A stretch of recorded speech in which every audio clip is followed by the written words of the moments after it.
Thanks, Vishnu. So we're privileged to have Dr. Patel here today.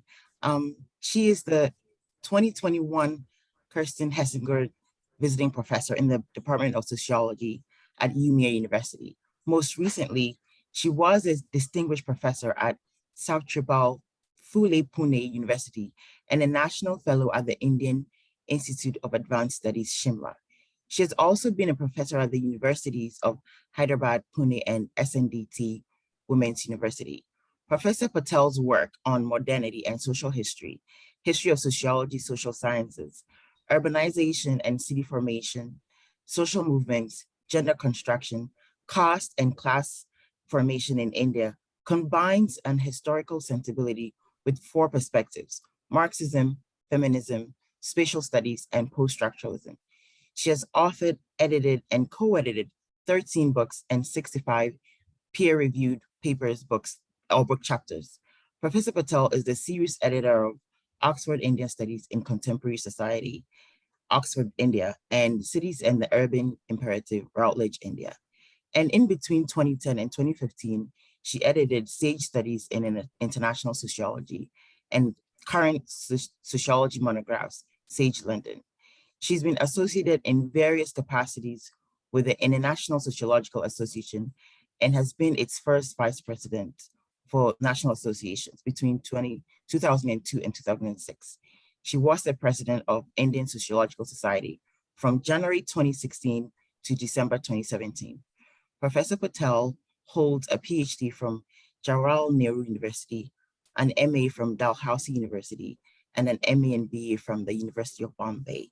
Professor Patel, you're welcome. The floor is yours. Thank you. Thank you very much. And thank you for inviting me.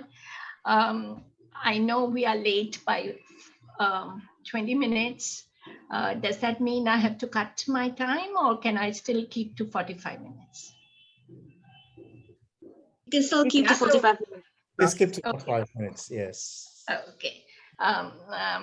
So as I said in the earlier meeting with some other colleagues that I have not been able to keep, I have been requested to have this lecture a year or a year and a half back, but we couldn't decide on a date. And I'm so glad that at last we've been able to meet.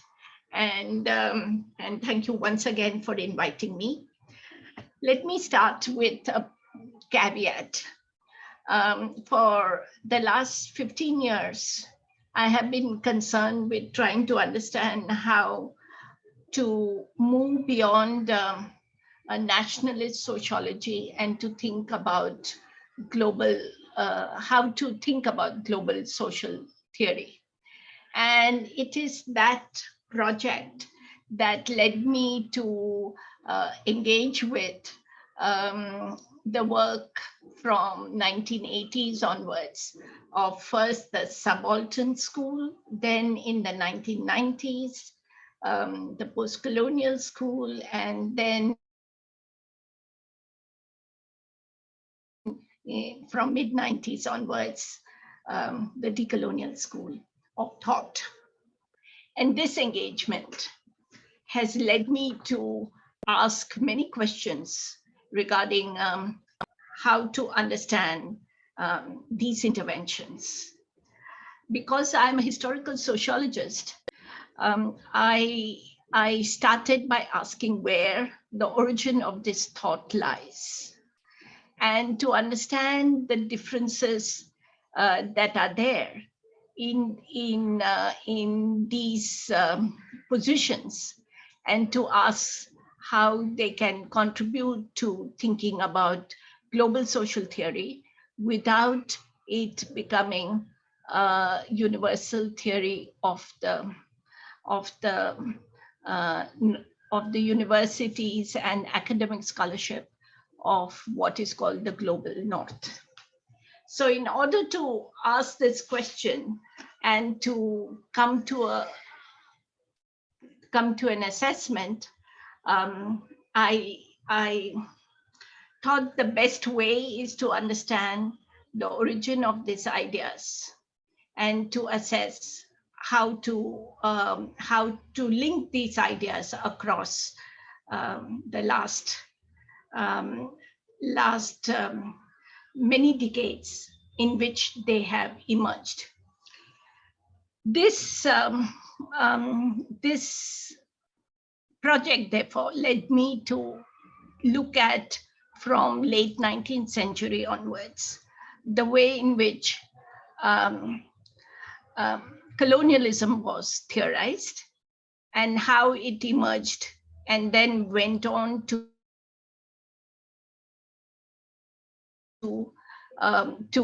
today to become, from the 80s and 90s, post-colonial and decolonial. So if you don't mind, I'd like to share the screen. And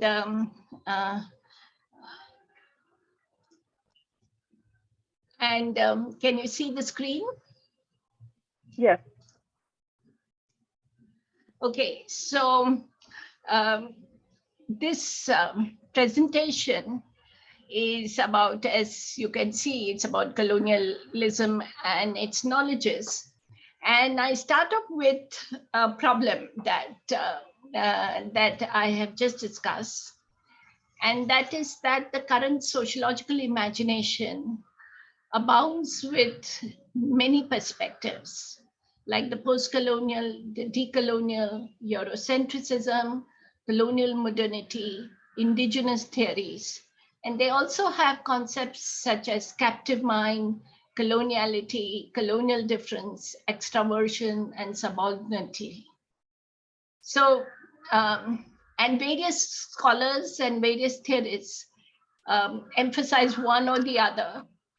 And because I was a teacher, I can say that a lot of people are confused what it really means and where we can draw our perspectives from. So this led me to write a paper on its history. And whilst doing it, think of a larger project. And I'm writing a manuscript on this. So the first point that I would like to mention is that what do they share and what do they differ in? So post-colonial and decolonial perspectives contain two organically interrelated parts. First is a methodology to study the social based on the ontological and epistemic viewpoint. And second, a theory to assess different and alternate pathways towards modernities based on this ontology. These incorporate many viewpoints and advocates differing conceptual frameworks on politics of knowledge production. But what unites these two attributes, which I mentioned earlier, is a questioning of late 19th century European understanding of the social and the insistence to ground it in alternate ontological epistemic principles, and therefore to constitute a new social. And this is very important because we need to understand what is the nature of modernity in the whole, in the world. And to understand the nature of modernity in the world, we have to trace how the post-colonial or decolonial perspectives and its origin have used concepts and perspectives to assess this. I would contend that there are different genealogies to these perspectives and these perspectives. And therefore, the tracing of its history is very important. And to locate its intellectual geographies is very important, because these intellectual geographies discuss the context,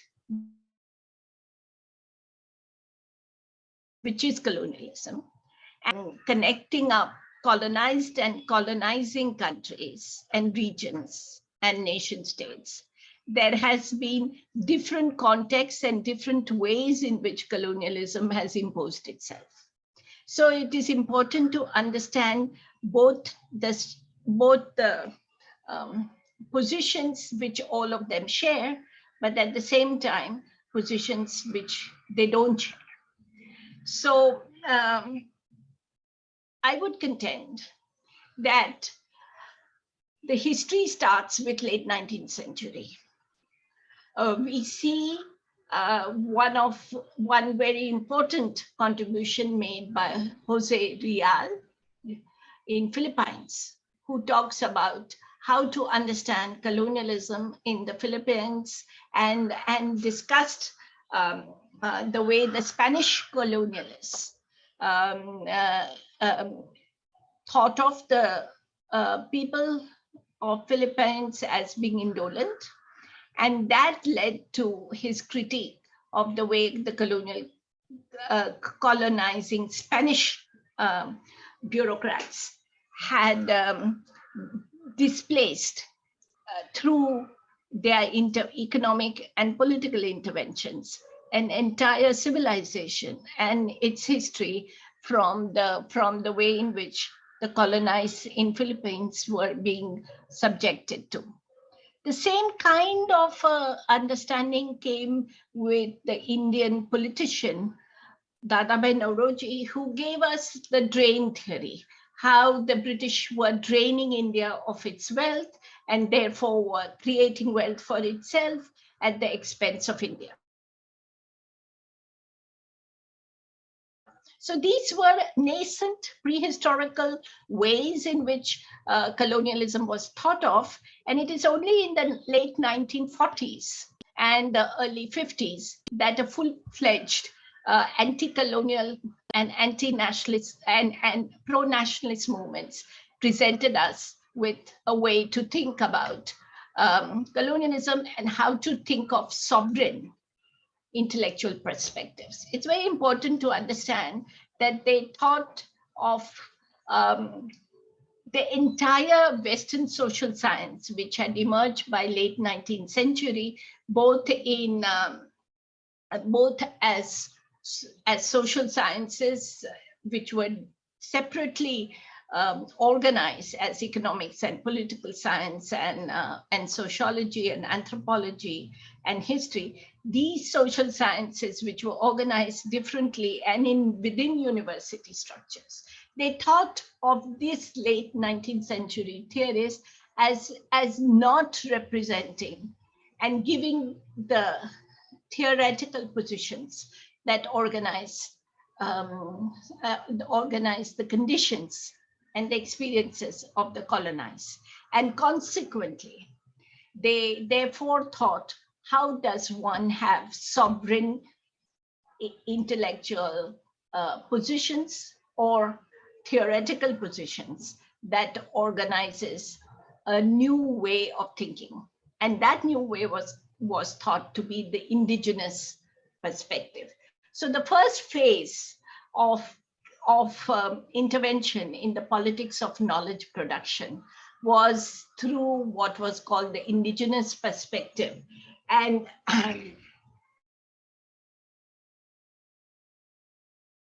this is what I would like to start off with. What is the indigenous perspective, and how do we understand this indigenous perspective? In what is very clear is that the indigenous perspectives are associated with anti-colonial movements and national movements. Not all anti-colonial movements were nationalist movements, but after the Second World War, when the colonized world was slowly moving towards independence and had become independent. 3/4 of the world during the Second World War was colonized. And these countries, as they were becoming independent, they formed themselves through the non-aligned movement through the politics of third worldism to project themselves outside the capitalist and the communist positions. And that's why it was called the third world. And this project was organized subsequent to the Bandung Conference of 1955 in Indonesia. And it is at this time, parallelly, the groups, the countries that were independent and came together at the Bandung Conference, there were 29 of them, and slowly these increased, and they were mainly from Asia and Africa, that there was an exploration parallelly to that, to this political project. There was an exploration of the alternate ontological, epistemological, and culturist philosophical essentials that are necessary to understand, to move out of the parameters of Western social science and to create new other parameters.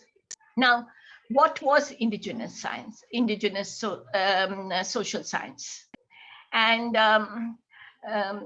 in the paper I've circulated earlier, I've discussed two thinkers. One is D.P. Mukherjee, who was an Indian sociologist, and the second was Akibowo Akinsola, who was from Nigeria.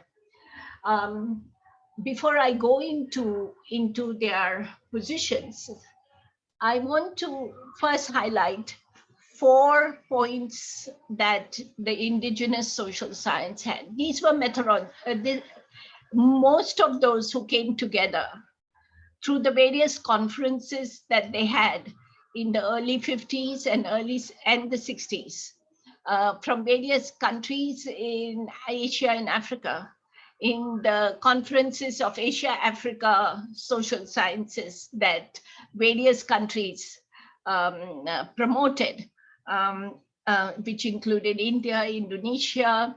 There was one conference in Cairo, and there's a lot of data and information on these conferences and the discussions that took place in the conferences. These conferences highlighted 4 methodological interventions for creating indigenous social science.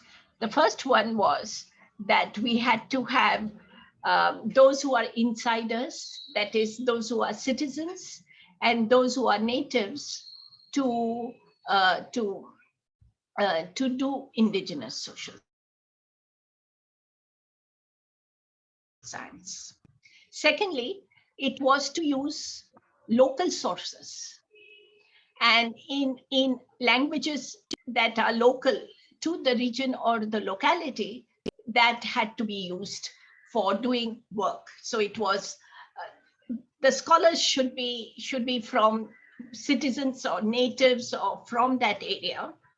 Secondly, there should be local sources that are necessary to be used, and these should be in the languages of that region or that locality. Thirdly, it was to be connected with the nationalist project of the independent countries, and so that this nationalist project can constitute knowledge, which was alternative knowledge. And lastly, it was to understand the cultures of this region and the argument was, if during the Enlightenment period, if Europe could present to the world a social science from its own origin, from its own cultural origin, surely that will also help to, in the case of scholars in the rest of the world, in what we now call the global south, to be able to capture from their culture ways to think about social science and to constitute the principles of social science, which would be not only the content of social science, but also the methods and methodologies, and therefore the science that is needed to do social science from outside the Western periphery and its parameters.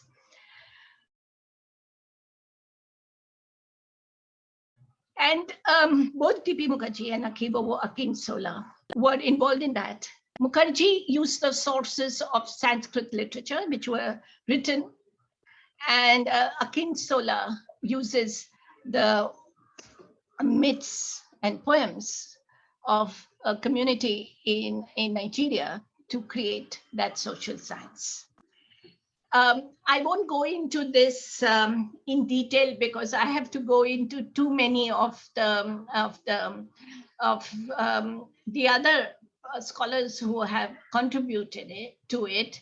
But I can only suggest that this indigenous social sciences was a highly successful project, and you can see its reflection in various ways in the field of economics, in the field of political science, in the field of sociology, in the field of anthropology, and even in history.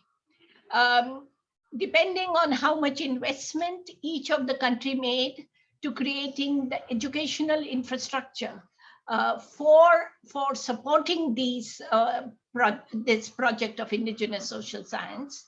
And there's enough evidence about this in India, but also in various other countries, such as Malaysia, Singapore, Nigeria, etc. We can see that in economics, it meant trying to build an alternate understanding of economic policies and economic programs outside the influence of the capitalist positions taken by Europe and North America, and communist positions taken by Soviet Union and China. It is in this context that anthropologists and sociologists started thinking of creating a philosophical position, whether through the cultures of their own communities, they can create an alternate social science. And the most criticism that has come to this project has been internally in North Africa, especially with those who have engaged with Akinsola's position of indigenous social science. But it remains a very important position which continues to reconstruct itself. Even recently, in the last 1 or 2 years, there has been a special issue of African Studies journal to look at his position.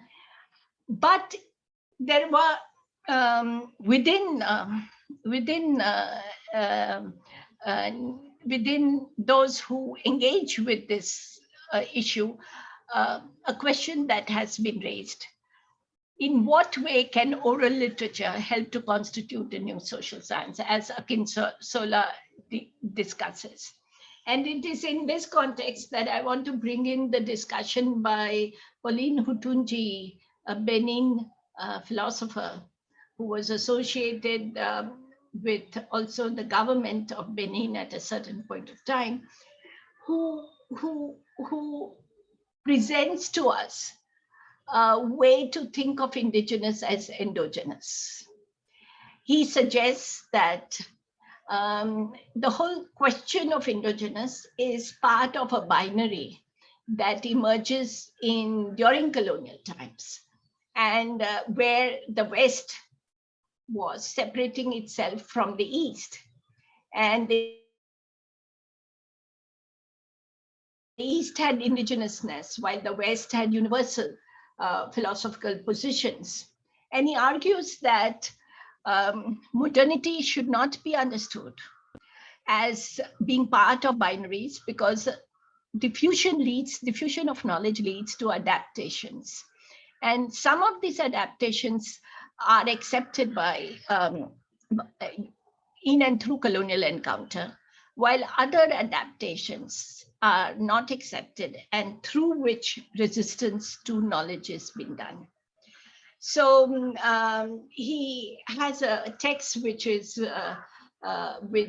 Kodisra has brought out, and I think this particular position that Pauline Hutunji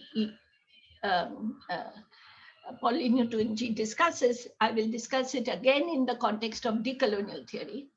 But it is very important because it raises a question how much the indigenous remains caught in the binaries created by Eurocentrism, and how we need to move out of it to understand the engagements across the world, which are not anti-Western, but remain engaged with the Western, but still outside it.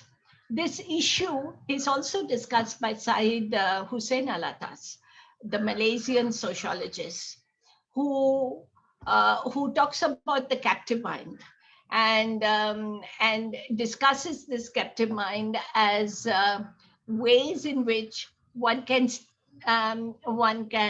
move out of complete anti-Western ways of thinking and still engage with the West in both in terms of science and yet make a distinction with the way in which they understand the content of modernity, which gets imposed by the West over the East. Now, this whole question of the captive mind and indigenous versus endogenous is something that gets reflected in the rest of the discussions that I will get into, especially in post-colonialism and decolonialism. And this is very, very significant because it raises a methodological question of how do we see alternatives? And is there an alternative possible? It also raises questions of what is science? Is there something called a Western science, which needs to be critiqued, and there should be an Eastern science? How can we think of that Eastern science? What would be its principles? And it is here that the contribution of some of those who critiqued Akinsola is very important, because they ask the question whether science is not universal and generalizable as a methodology rather than as an ideology. These are the questions that get raised at this point of time, and this is something that that needs to be discussed. Pauline Hutunji then goes on to, after having discussing the limitations of the indigenous, goes on to suggest that the knowledge that is organized, he calls it extraversion, in Africa, the knowledge that is organized in Africa, which he calls extraversion, and this is a concept he draws from Jung, is embedded in the mind of the Africans through the reproduction of institutions of modernity and of modernity of the mind, or the colonial mind. And he suggests that, and he gives us an elaboration of 7 points which organizes extraversion, that is the ways in which socialization of knowledge takes place, such that a colonial mind is institutionalized. And he therefore argues that it is very difficult to find a space to do social science outside what is which Syed Hussein Alatas calls captive mind. So this is a discussion that takes place between 40s to 70s to 80s. And by 80s, the third worldism as a project dies out, and therefore, and we have a situation where there is a bipolar global world. It is in this context, a second phase of this perspective emerges in the early 80s through the Subaltern Studies project in 1980s, which emerges first in England and then gets caught, and that gets institutionalized within India. The key issue of subaltern studies is a critique of the nationalist historiography, and which relates to the position that colonial thought, in fact, got entangled and legitimized with the nationalist thought. So the anti-colonial movement was really not anti-colonial, because the nationalist movement incorporated the episteme of coloniality, and consequently, this continued to affect social science, and therefore social science could not capture the new forms of modernity that organized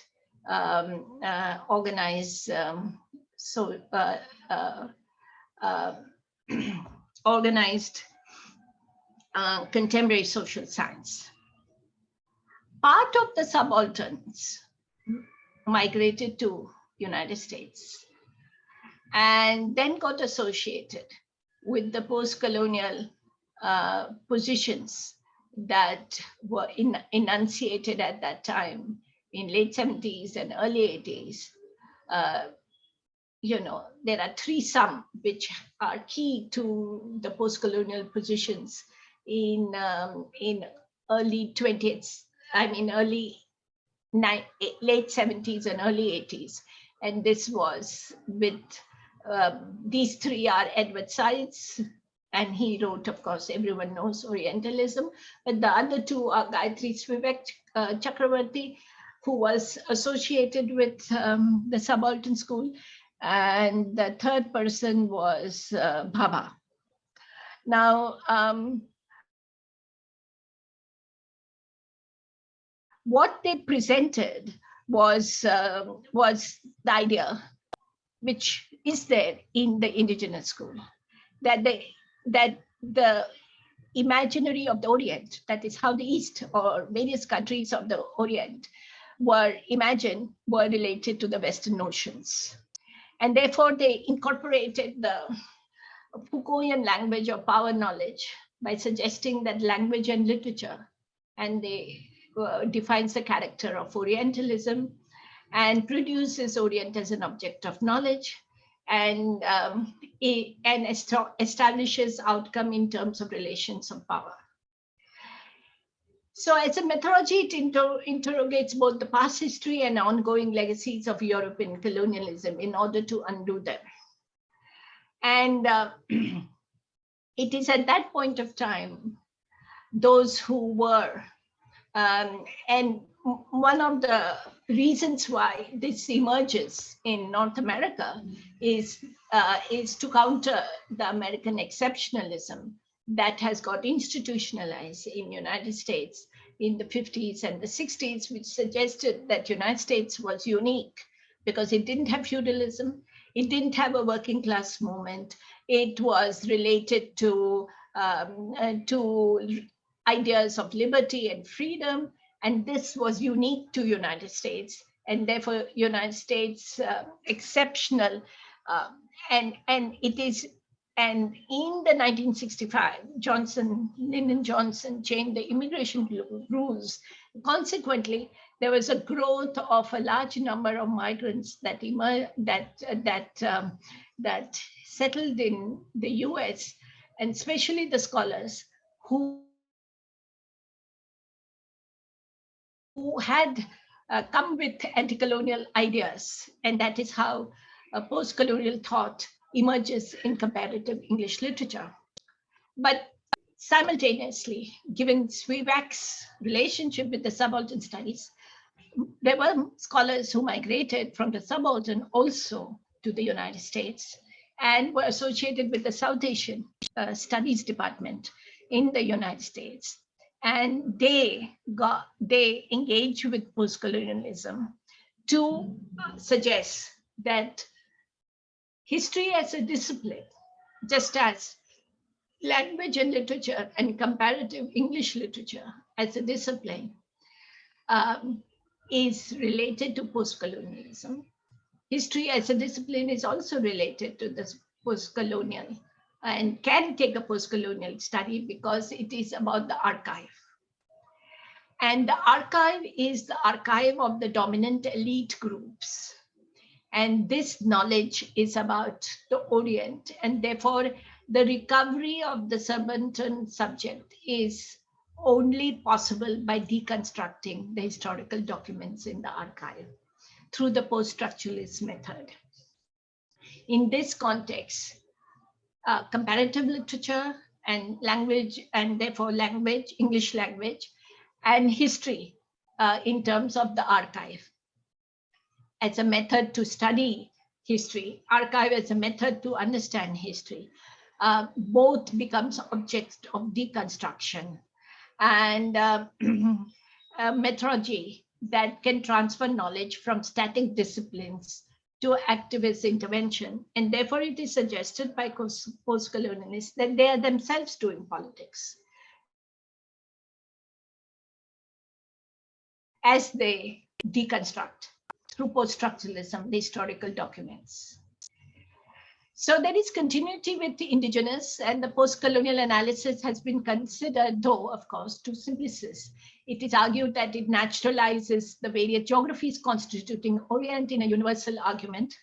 And therefore, the second criticism, I had earlier told you, the first criticism is about the binary, that it reproduces, which the West had produced. Now it gets reproduced by those who are confronting through indigenous social science, the West, by having alternate social science.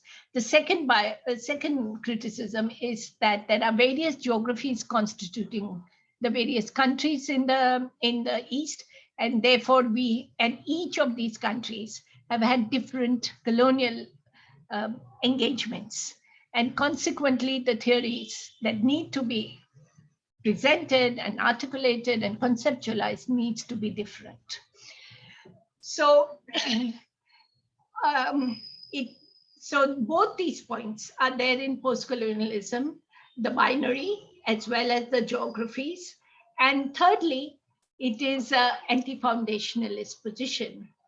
And it led some social scientists to ask the question whether such an anti-foundationalist position can give us a description of the real world.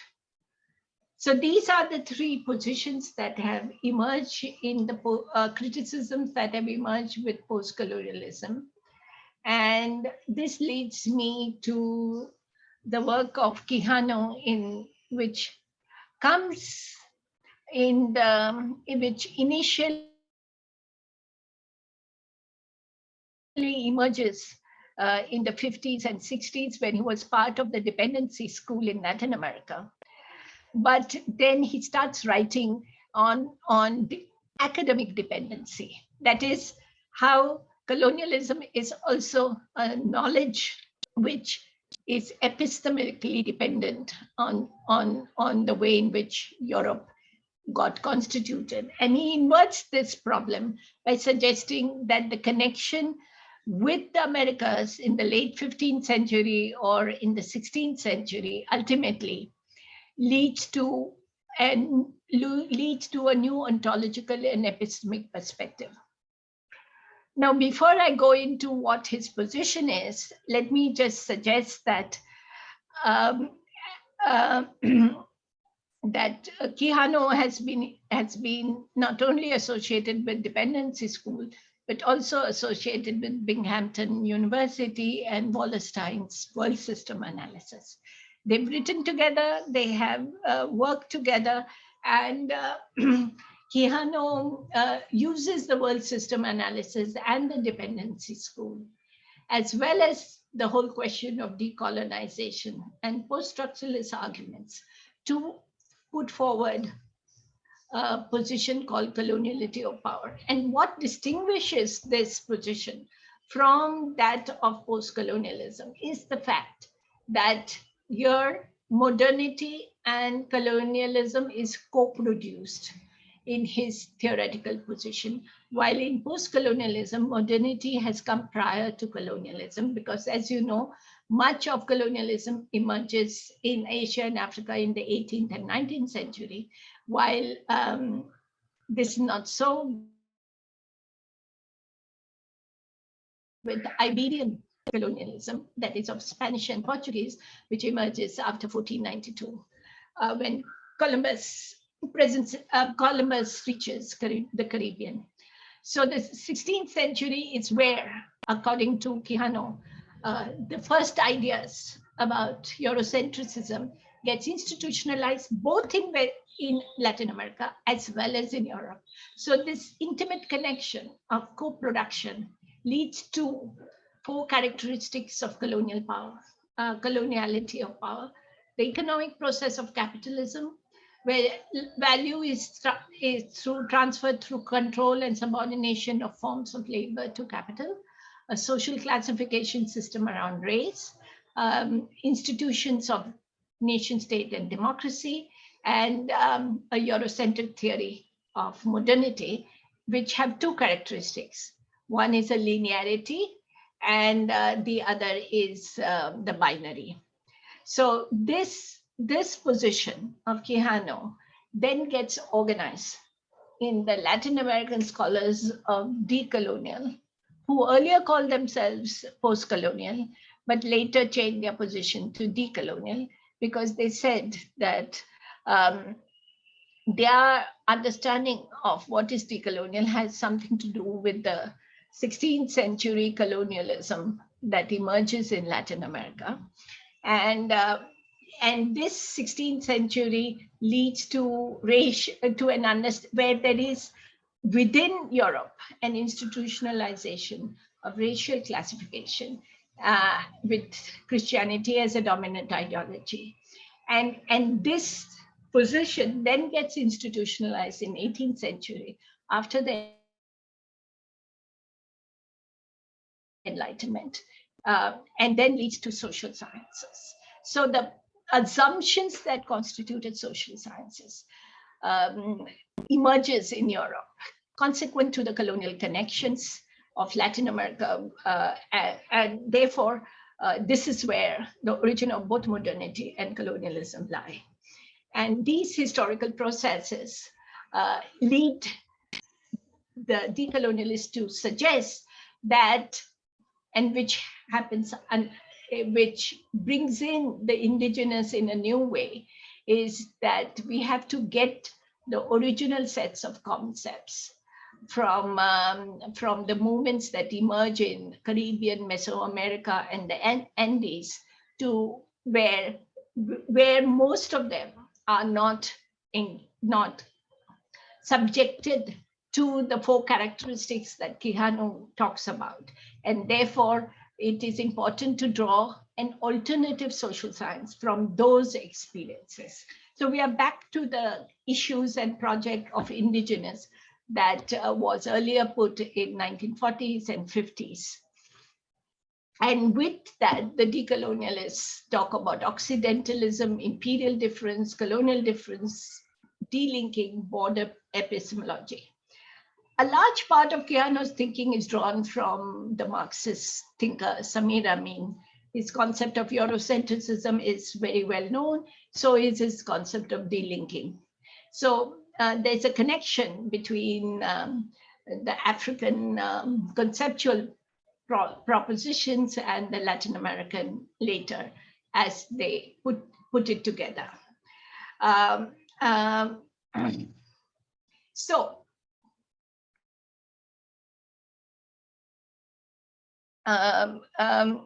This is decolonialism, and so we come to this position, and I would like to end with 2 or 3 questions. These are related to the fact that there is an attempt here to create an alternative social science based on a new ontology and epistemology. That it suggests that the entire globe was interconnected through colonialism and therefore dominant capitalism, or through imperialism and therefore an establishment of colonialism that either invisibilized or displaced ways of understanding the dominant and subordinated subordinated relationships, and did not allow for ways to understand how this encounter organized new forms of modernity through various resistance.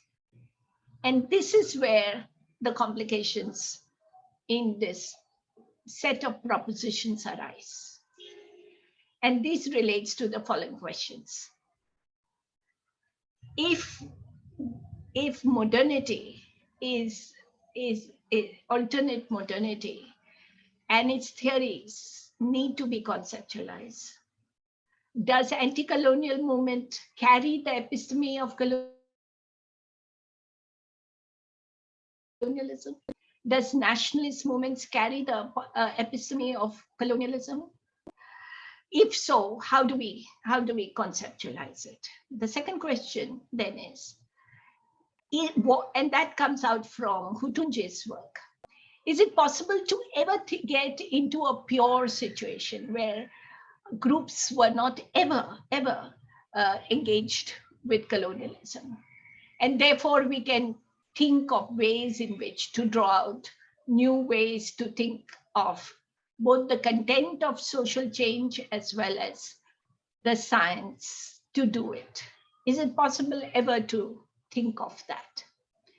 And lastly, if we accept that colonialism was created its own geographies of circulation of knowledge, based on the way it engaged with the world, which we now call the global South, from 16th century in different time zones, and defined spatially different ways of colonizing and resistance to colonizing economics and politics and culture. If we accept that, is it possible to think of many different ways of engaging with alternate positions, and to think of diversity in social sciences on methods and methodologies, and to thereby engage with the post-positivist, also with Western social, which is there in Western social science. So I leave you with these three questions. There's no definite answers, but I think this historical survey may help us to understand both the distinguishing geographies of intellectual circulation of knowledge consequent to colonialism and the resistance at various scales to such interventions of social science, and therefore its articulation in different ways in the global South, as it is called now. Thank you. Thank you very much, Prof. Patel, for the very illuminating overview. Saint-Free, the floor is yours. Okay. Thank you very much, Basi. Thank you very much, Professor Patel. I want to begin with an expression of despair. From your reading of this body of scholarship, if the argument is that coloniality carries with it the episteme of coloniality, it means we'll never get out of this. That the entire exercise is to some extent a futile one. Is that the way you read the body of scholars? Then I'll talk about Wontonji and the other alternatives. Do you want me to answer this right now? Yes, let's have a conversation. Yeah, let's have a conversation. Yeah. Thank you. I'm sorry you got that impression that there is no option and alternative. you see, I think we have to look at this historically. I have particularly examined, I didn't talk about it in this presentation, but let me talk about it. I particularly examined nationalist social science in India, which got influenced by indigenous social science. And in that, I particularly examined sociology and anthropology as against economics. And I'm suggesting that nationalism picked up the episteme of colonialism from the way in which Orientalist thought was constituted, because Orientalist thought tried to bring out the used Sanskrit sources to put together a way to understand the social. And the nationalist thought picked it up to justify and legitimize original idea of a nation. However, this idea of the nation was associated with elite nationalism. And in the 70s and 80s in India, there were social movements that emerged which questioned the elite notions of nationalism and tried to put together a way to think of subaltern ways of thinking of, and the concept of Dalit studies emerges, the concept of the project of tribal studies emerges at that time, and gender studies emerges, women's studies emerges. All three of them have engaged with nationalists. While the subaltern engage with nationalist historiography, these three engage with the economic, social sciences which are related to economics, with political science, and with sociology and anthropology to think of alternate ways of thinking. So the content has changed. The content of what to think has changed with the growth of social movements. And we can see that happening across in various parts of the world. And I'm sure we have enough evidence also of this in various parts of Africa and Latin America. And the dependency school is also one example of it in the 50s and the 60s. The question is, did these movements break? Is it necessary to break a way of thinking regarding what is Eurocentrism to create alternate ways to think of non-Eurocentric social science? So is it possible to break the binary as well as linearity to do so? And I think various scholars have tried to do so. And I think Quijano's work is a great example recently of this position. But I think what we need is an engagement with social science across the world to accept that we need to break these two epistemes and to grow together politically, to engage with all the differences that are there in the world regarding the project of creating an alternate episteme. I don't think that has been realized. That doesn't mean the hope is not there. So I don't have a despair, as you seem to have read from my presentation. I think that it is only possible to move out of the binary if the whole globe starts engaging with the way the alternatives are being expressed in the rest of the world. Okay.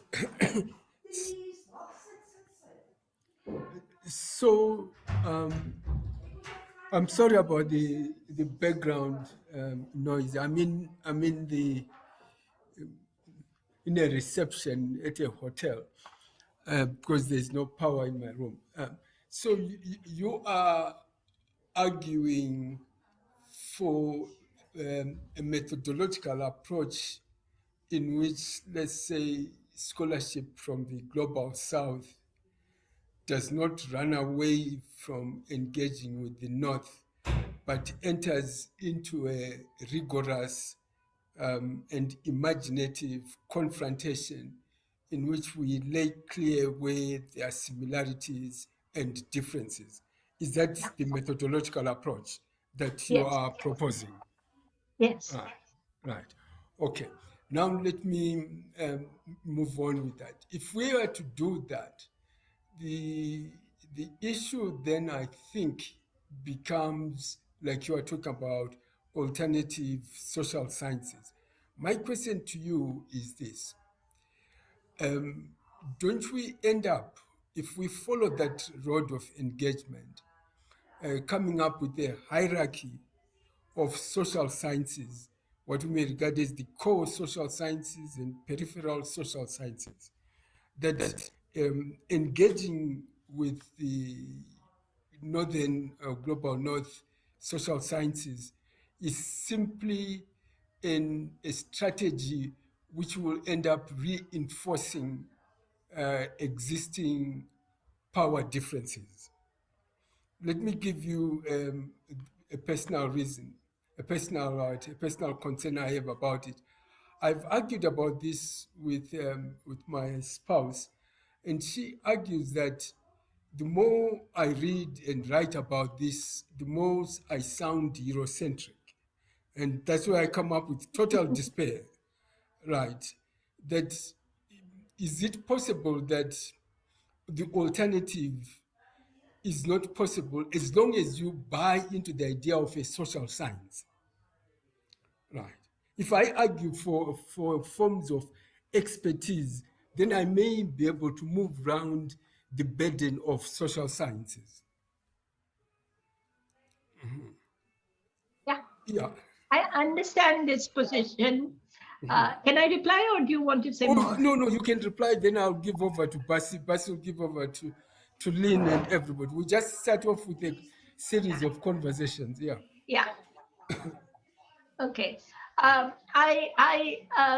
understand, and a lot of indigenous social movements like the Zabitas, or even in India, and I'm sure there is in Africa and Southeast Asia and Indonesia and Philippines, have talked of moving outside the Eurocentric positions and think of autonomous ways to think. But the problem is, where is that autonomy? Because we are all influenced today by the way modernity got organized from 15th, 16th century onwards. The autonomy can be only if we move out of the binary and the linearity of thought. And that is possible only, as you rightly put it, to an engagement with okay, I'll put it at two levels.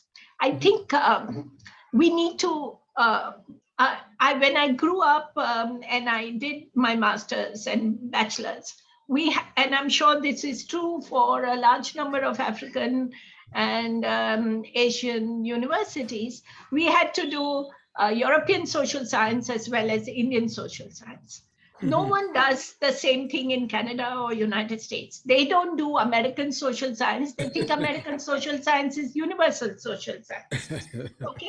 Okay. So they don't do it separately. But I think there is a need to open up ways to think which are different in Penn State University from where you are doing African studies. Look at it. It's area studies. It's not in mainstream social science.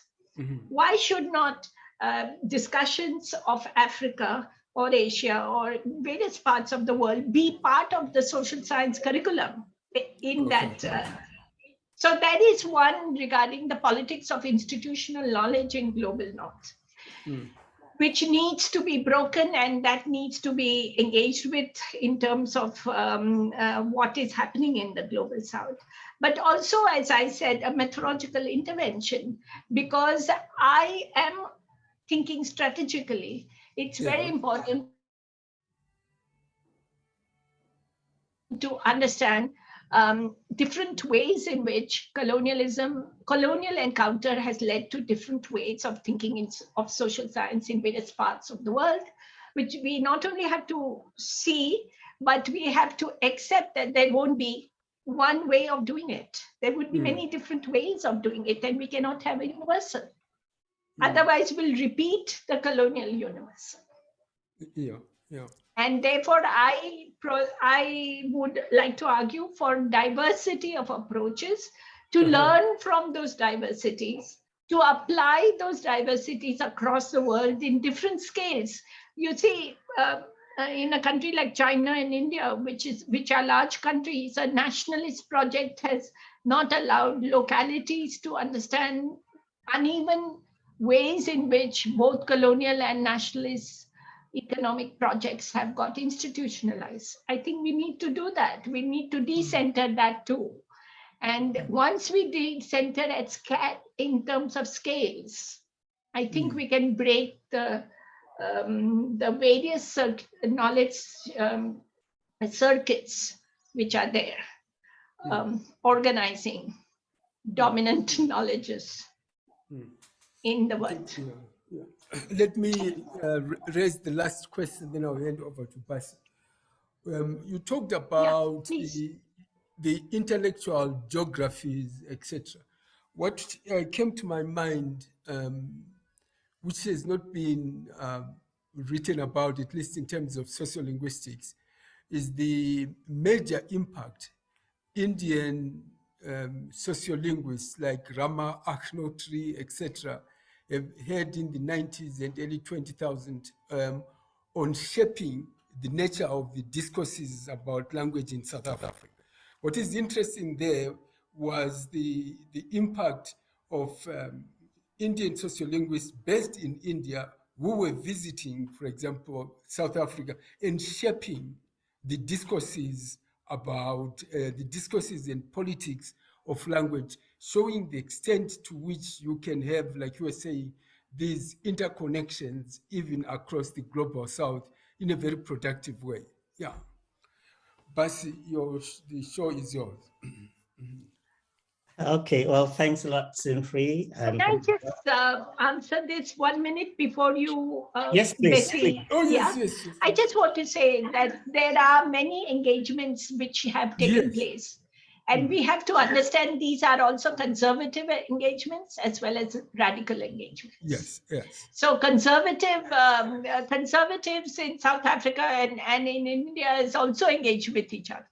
Yes. And re-emphasize nativism and ethnicity and etc.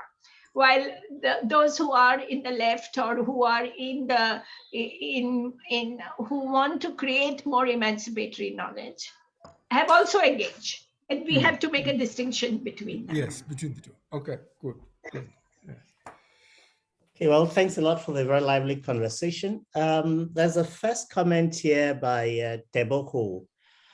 Teboho argues that the Eurocentric knowledge of the global North would seem to be motivated ultimately by racism and domination of other parts of the world, and that intellectuals in the global South should make an effort to make a clean break and not follow Eurocentric knowledges down the rabbit hole. He cites examples of China relying on ancient Confucian traditions of knowledge and so on. So his question is, should intellectuals in the global South break with the Eurocentric ontology and episteme in order to create other alternatives, for instance, Afrocentrism? Yeah, I think I did answer that question earlier with Sinfree. Yeah, but I would like to reassert that there are radical traditions within Europe also, and I don't think we can ignore that. We have to engage with it. And secondly, I think up till now we do not have a method and methodology of science that transcends what has emerged in post-positivistic thinking in Western social science. So I said up till now. I don't mean in the future it won't be, but I think it is possible that we use that logic, the development of science that is there up till now. And you'll recognize this is also a position Dipesh Chakravarti takes in provincializing Europe, you know.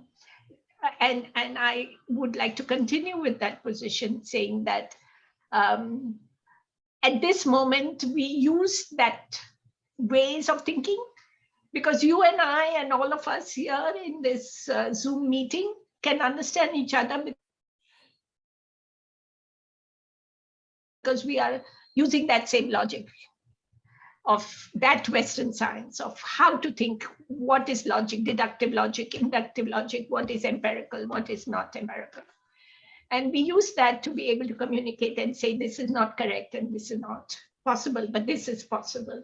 That means that we have an epistemic community, which is critical.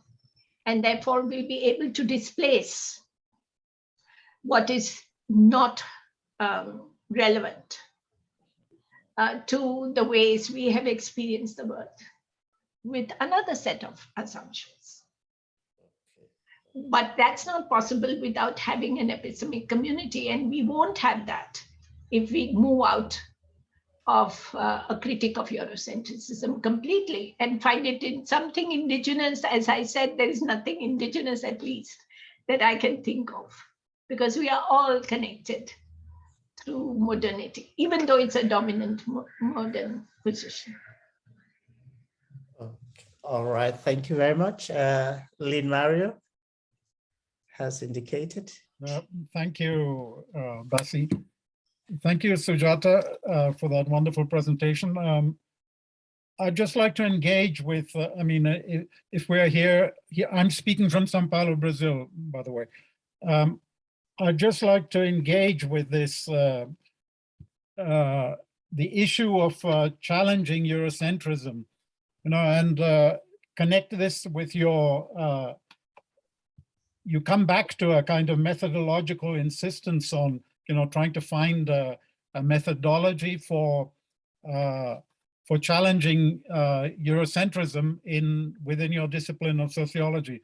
Within my discipline of language, for example, this issue was raised by the Indian linguist in the late 80s, Lakshman Kupchandani, and in relation to the issues of language and language planning and language politics in India. And one of the things he said there was, unfortunately, Indian academics and Indian politicians are still working from a Eurocentric idea of monolingualism and homogeneity. And they have no way of thinking through the extreme heterogeneity and multilingualism that is India, right? And he points to what he calls an elitist perspective in pushing for a monolingual view of language planning and language politics in India, done under the appearance of indigenous proposals, right? So what you have are indigenous Indian thinkers pushing Eurocentric ideas, right? As if they are Indian. So now I'd like to just to point that out to say what I'm questioning here. From a Latin American perspective here, specifically Brazilian, and here indigenous in, not in the sense of local national, but indigenous in the sense of indigenous communities. Here we are a settler nation which has imposed itself over pre-Columbian communities here. So when these people talk about science and knowledge from a non-Eurocentric perspective, they are always shouted down or shut out by our academies, which are still very Eurocentric, even though they try to be nationalist and indigenous in that different perspective of non-universal. They will not accept indigenous sciences here because they will not accept the basic assumption, and you mentioned anti-foundationalism. Anti-foundationalism is one aspect, but then we have the rationalism and the humanism, which are foundational in our Western concept of science. So one thing that science will not accept, for example, in our indigenous proposals of science, is the more than human subjects and a different concept of rationality, right? So our science, however methodologically diverse it can open itself to be, it always assumes rationalism in one form or another and humanism. How would you react to that? On to that, yeah. So there are two parts of your comment and question. The first thing is about the criticism of monolingualism that you mentioned. And I have argued that as I've mentioned, that nationalism actually continues in India. I don't know about other parts of the world, but in India, it continues with the episteme of coloniality. And therefore, the way the historical processes and the interventions made by the elite ruling classes, which want to make the nation an upper caste, upper class, male way of, it's really about Hindi language and the institutionalization of this language across the world and making India Hindu, Hindi, and Hindustani. This is their project. And this is a project that got established initially through diversity of regional languages, but now it has got into singular linguistic position. And I think in various parts of the world, wherever the rightist populist movements have emerged, there has been a control of diversities, and uneven ways in which resistance has been confronted with dominant groups.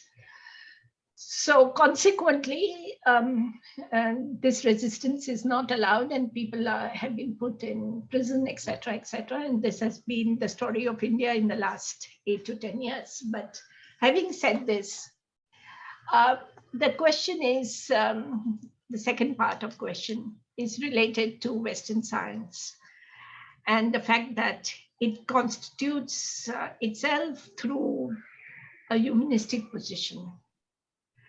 I agree with that, yeah. And there's also critique of that within Western social science.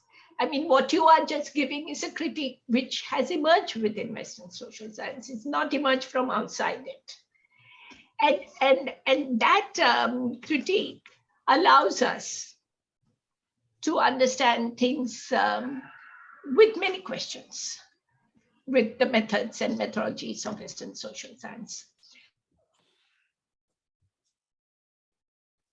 I have in mind critical realism, which has emerged in late 90s and early 80s, late 80s, 90s.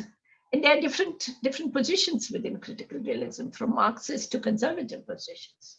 But I think when we have a situation where the real is just an approximate, that we don't have the ways to approximate what is real, I think that's a start of ways to intervene in the methodological, as a methodology.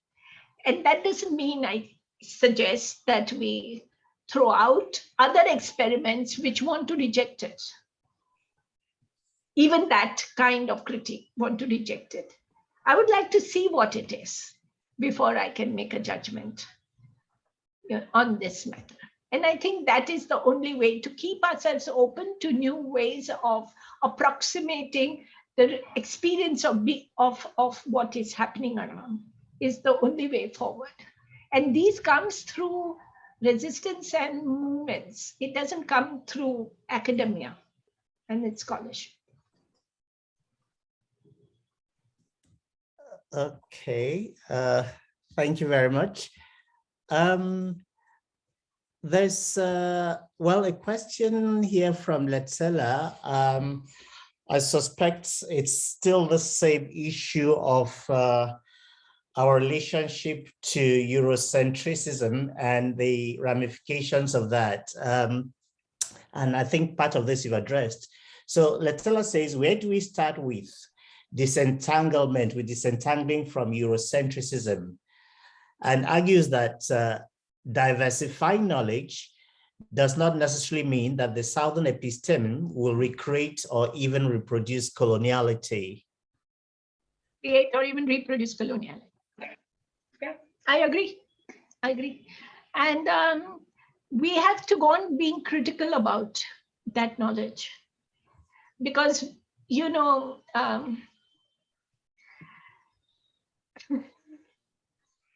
Sri Lanka today is in a spurt of new thinking and new thought. Does that mean that there would be an alternative political position emerging? No. Things don't completely change. They only change backwards and forwards. And I think we have to continue to engage critically with the experience that has emerged against the parameters of social science of Western origin, but also engage to work with them to think of other alternatives. There is no other way out. So to think of only in binaries, we are getting caught in the same coloniality. So global North versus global South, and you know, because certain knowledges are very important. Like, as I said, we can communicate with each other because we are part of the same ways of thinking logically, which has emerged in social science in the West. Right? Okay. Okay. Thank you. Lots of colleagues finding the ongoing conversation very enlightening. Let's see. No hands up as yet. Mine is up. Oh, okay. Please go ahead then. Okay. Yeah, the more I hear you speaking and the comments, the more I realize that there is something that probably should be questioned when we speak of the global North versus the global South. It is as if the global North is unified and the global South is unified, and we are overlooking diversity in the global North and diversity in the global South. So in linguistics, for instance, I remember discussing things with French scholars, and they accusing me and the paradigm in which I work as Anglocentrism. Anglocentrism. Anglocentrism or Anglo-Saxon bias. Okay. As opposed to other European biases. And if you take the global South, if you suppose there had been a shift of power and the global South would become economically more powerful and so forth, would that solve the problem with people from the global South imposing alternative ideas? And which global South? Indian global South, Nigerian global South, South African global South, are they the same? And all I can see, I think, and maybe this is consonant with what you've been saying, we should be asking not for a replacement of the global north by the global south, but for a pool of ideas where there is a diversity of perspectives.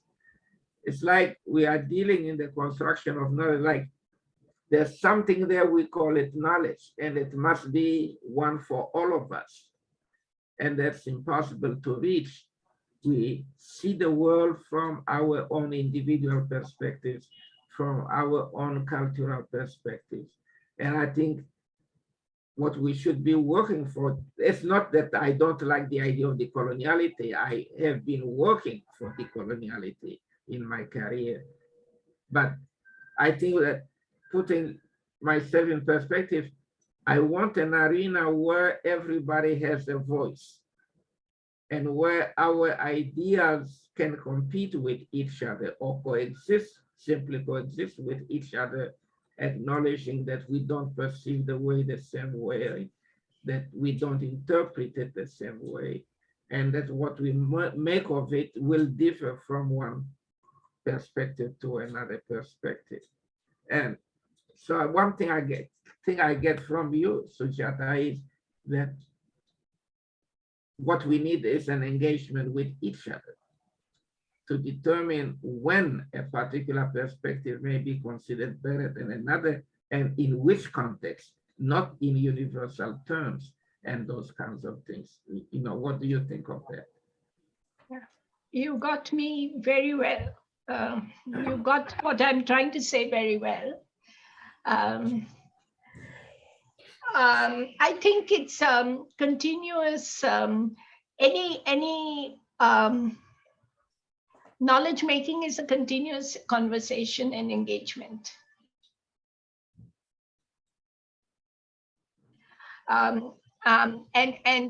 We have to bring together a corpus of ways to think, create a larger epistemic community which is inclusive. So it's not about countries have institutionalized nationalist knowledges, and we need to break those also, as well as the knowledge that emerges with late 19th century about the binaries and linearities, which was in Eurocentrism. So from Eurocentrism, we went into internationalism, that is various national countries and their projects. But we need to break that too, because there are different ways in which the experience of modernity has emerged consequent to ways in which domination of colonial and neo-colonial processes, both economic and knowledge processes, have got institutionalized. So yes, we need to broaden ourselves and be inclusive as much as possible.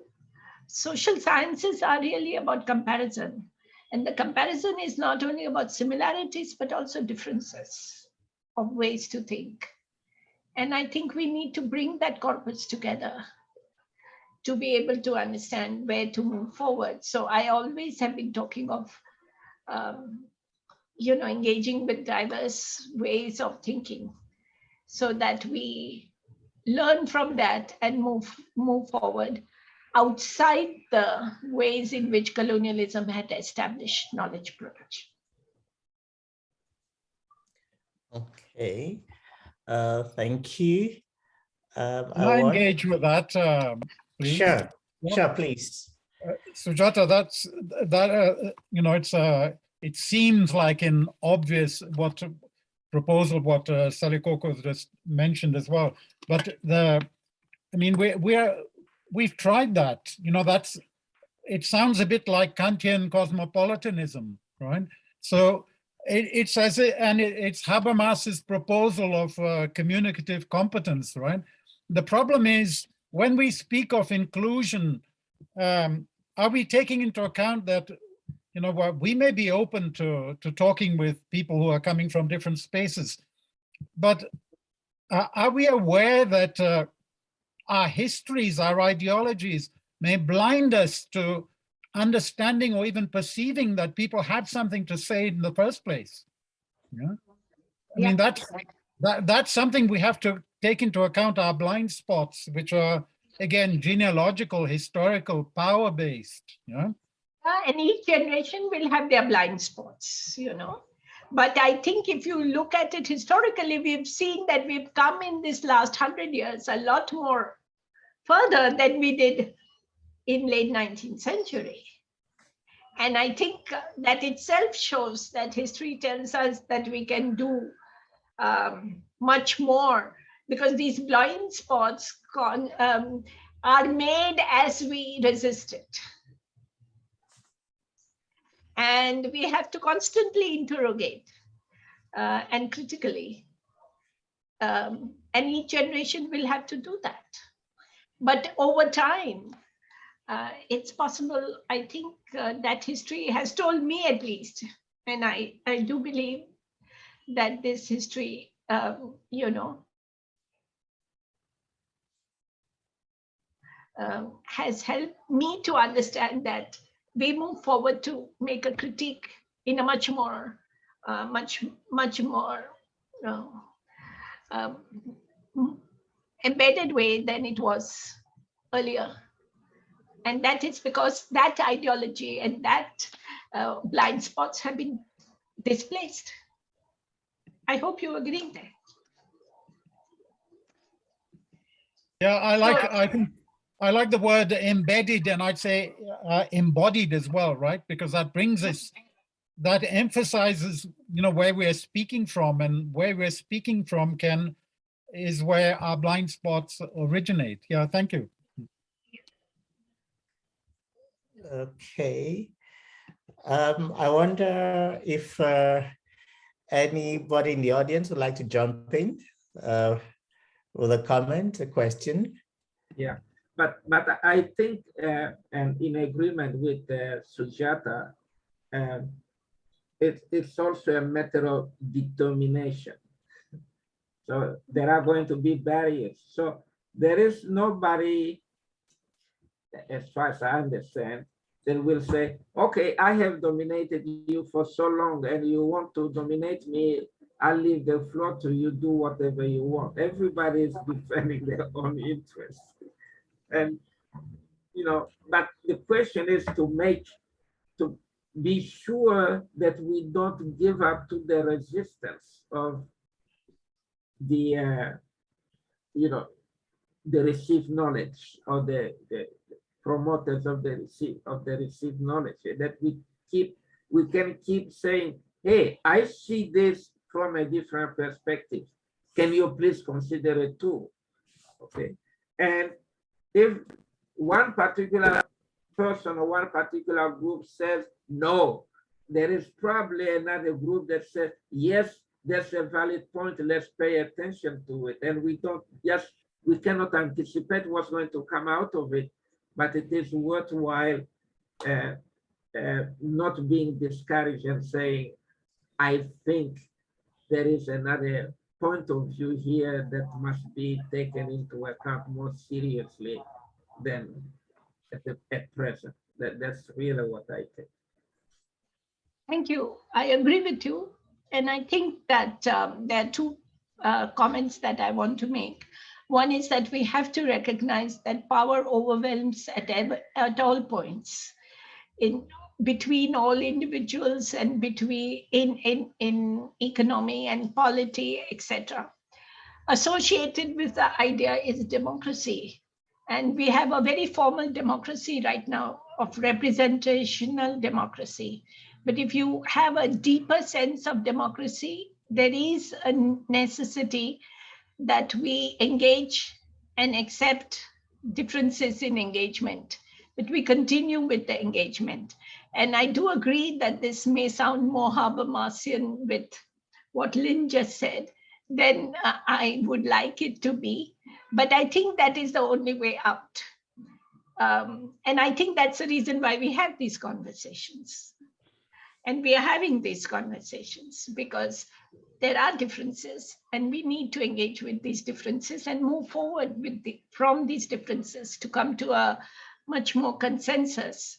And to do that, all of us need to be on the margins of established scholarship to make that critiques. Otherwise, both as citizens as well as scholars.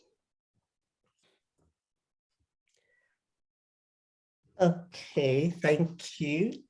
On a previous occasion, we had a colleague, incidentally, a social science as well, who made the following point. I think her argument was that in sociology, in engaging with those differences, we perhaps shouldn't be taking the view of trying to create a counter-hegemonic sociology, a counter-hegemonic economics and all of that, that we should engage with those differences within the so-called mainstream of the discipline.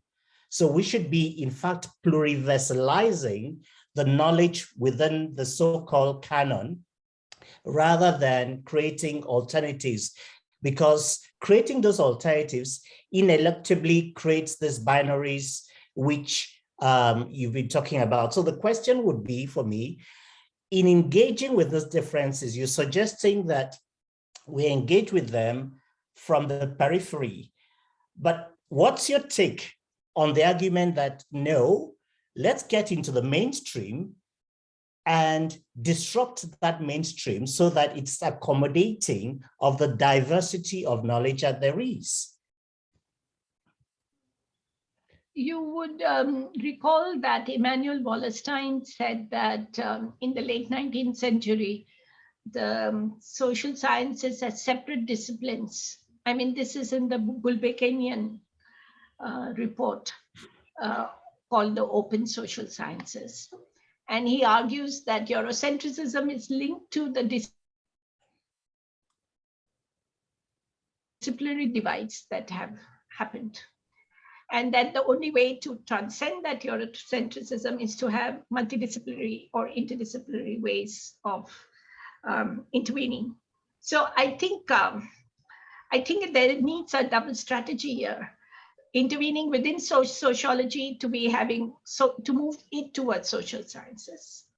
So doing actual empirical work, which will bring in political economy, political theory, social theory together, and also linguistic theory, etc., because the social is very wide. And simultaneously, the second strategy is to